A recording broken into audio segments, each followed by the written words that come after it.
Сәлеметсіңдер ме, балалар? Бүгін біз жаңа сабақпен танысамыз. 1. Мен Қазақстанның тарихи орындарына саяхаттағым келеді. Саған тарихи бағытлайық. Қазақстандағы әйгілі орындар: Қожа Ахмет Яссауи кесенесі, отырар қалашығы, Тамғалы тас петроглифтері. 2. Ал мен денсаулығымды сауықтыруым қажет. Саған емдік сауықтыру туризмі қолайлы. Демалуға болатын орындар: Сарыағаш шипажайы, Алма-Арасан шатқалы, Рахман қайнары. 3. Мен табиғаты әсем жерлерді аралап көргім келеді. Саған табиғи экологиялық туризм бағыты сәйкес. Керемет табиғи орындар: Көлсай көлдері, Шарын шатқалы, Бурабай ұлттық паркі.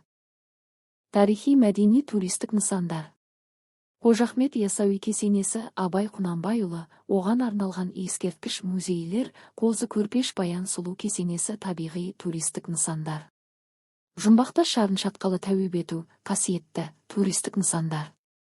Қожа Ахмет Яссауи кесенесі, Қозы Көрпеш Баян Сұлу кесенесі. Спорттық демалыс туристік нысан. Медеу мұз айдыны. 1. Қазақстан бойынша саяхат аймақтарға бөлу: Батыс Қазақстан Бекет Ата, Жерасты мешіті, Бозжыра шатқалы. Ерекшелігі: Шөлді аймақ, ерекше табиғат, қасиетті орындар: Шығыс Қазақстан Қатон Қарағай ұлттық паркі, Рахман қайнары. Ерекшелігі: Таулар, орман, емдік су: Солтүстік Қазақстан Бурабай ұлттық паркі, Имантау көлі. Ерекшелігі: Көлдер, орман, демалыс аймағы: Оңтүстік Қазақстан Қожа Ахмет Яссауи кесенесі, Сайрам-Өгем ұлттық паркі. Ерекшелігі: Тарихи және қасиетті орындар: Орталық Қазақстан Қарқаралы ұлттық паркі, Балқаш көлі. Ерекшелігі: Дала, тау, көл.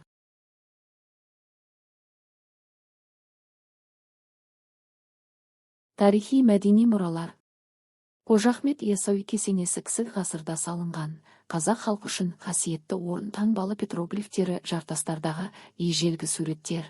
Тарихы мыңдаған жылға созылады. Табиғи мұра: Сарыарқа әсем дала, сирек кездесетін жануарлар мен құстар мекені. Тарихи бағыт: мәдени жол: Ұлы жібек жолы ежелгі қалалар арқылы өткен, елдер мен мәдениеттерді байланыстырған. Осымен балалар, сабағымыз аяқталды. Келесі сабақты көру үшін менің каналыма тіркеліп, лайк басып, пікір жазуды ұмытпа.